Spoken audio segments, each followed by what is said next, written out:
Hello, my name is Betsy and my partner is right? I'd like to explain the process flow from the production of concentrated oranges. As an introduction, we have that the concentrated oranges is an important part of the beverage and food sector worldwide. It is considered as a healthy kind of juice because of its qualities, like the the vitamins that it provides, the antioxidants, and it helps with the digestion. And of course, we have the principal ingredients of the process that are the oranges, water, and sugar. Water is used for cleaning the fruit, and then because sugar is used because it helps us to control the acidity of the product. And this property depends on the preference of the producer and the consumer. So it's something that is going to be different for each plant, for each country, each industry. But basically, these are the principal ingredients. And now we have the first step of the processing. And the first step is harvesting. Basically, the oranges are harvested when they have reached the desired level of ripeness.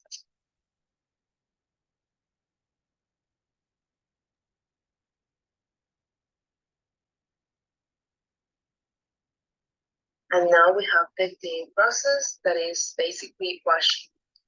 Okay, so after harvesting, the oranges go through a washing process to remove every surface dirt, wax, or pesticide residues. Because we don't want to have a case of contamination in our future on our future product, because this is something really dangerous for the consumer and for our industry, of course.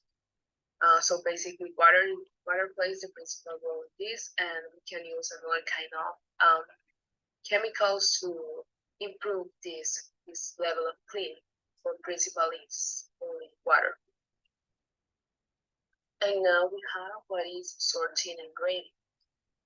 Basically, the sorting and grading after the oranges are washed, they are sorted and graded based on factors such as size, color, and quality.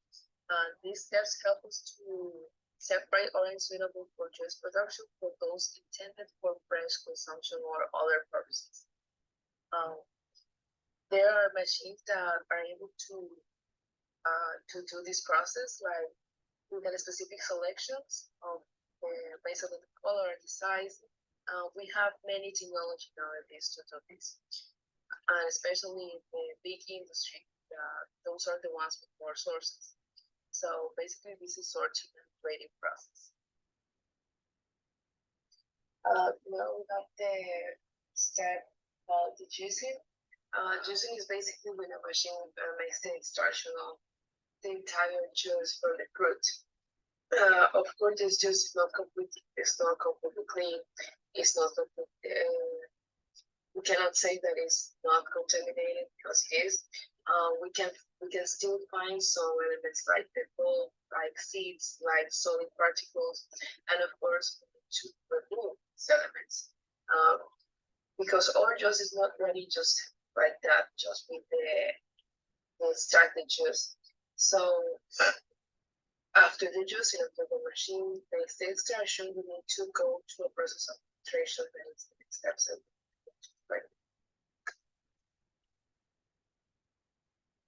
Okay, so as I was saying before, after we obtain the natural juice of from the orange, we need to go through the process of straining and filtration. Basically, in this process, what we want is to extract the seed, the bloom, and the solid particles that still present in the juice. So basically, this can be done using different type of machines that are available in the industry. For example, this one that we have this picture. Here you can see the clean juice we want, and here are the solids. You can see here like you can find the pulp, the seed, and many type of elements we can extract use that machine. And After this process is where we start the part that to transform this natural juice in concentrate or juice concentrate. Now my partner Lady is going to explain the rest of the steps to complete our process. Hi, lady, and this is the step.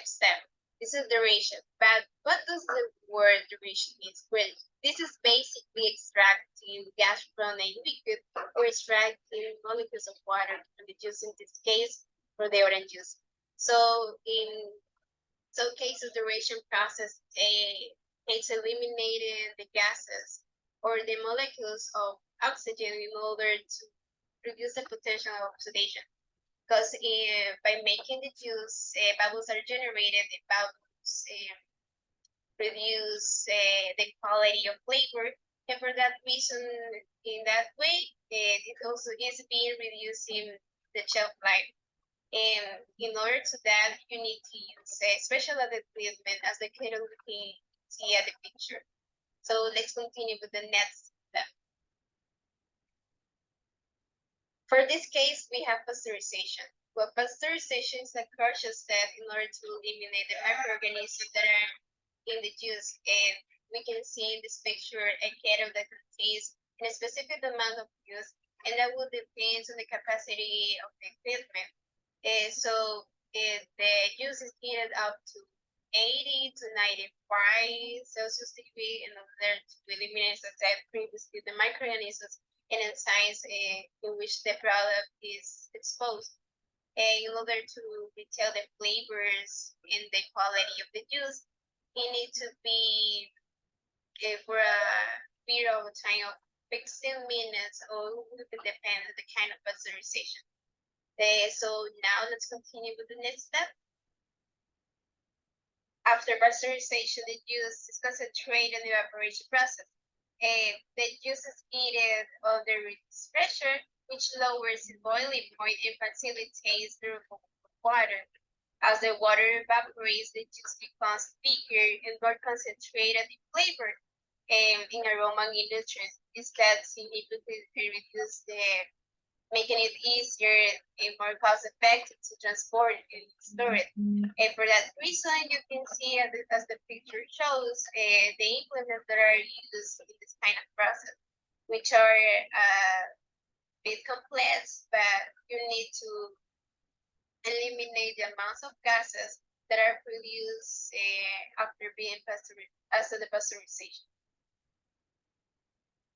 For cooling in a sated filling, once the desired concentration is achieved, the concentrated juice is rapidly cooled to a temperature suitable for packaging. Cooling helps preserve the quality and stability of the juice.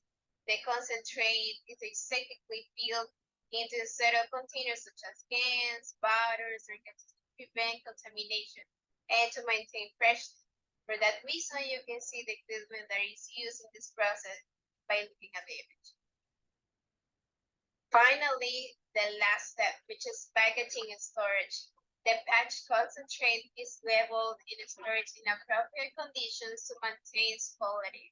The containers are sealed to prevent exposure to air and light, as we can see in the picture, which can degrade the juice over time. And the concentrate orange juice can be stored at an ambient temperature, but it's often recommended to be refrigerated after opening to maintain its flavor and maintain its shelf life. It is worth to say that when consumers want to enjoy the concentrate, they need to dilute it with the water under the instructions provided in the page. To conclude, normal juice and orange juice concentrate are both derived from orange juice, but under different processing methods, which have different characteristics of use. In the case of orange juice, typically around 89% has a different amount of water.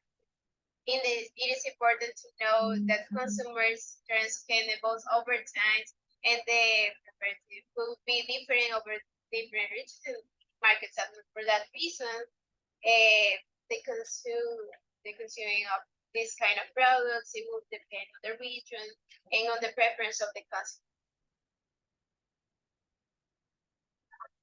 Now we have the information references in order to look for more information and the method references. So thank you for watching this video. It was a pleasure. I hope you learn about the process behind elaborated concentrate orange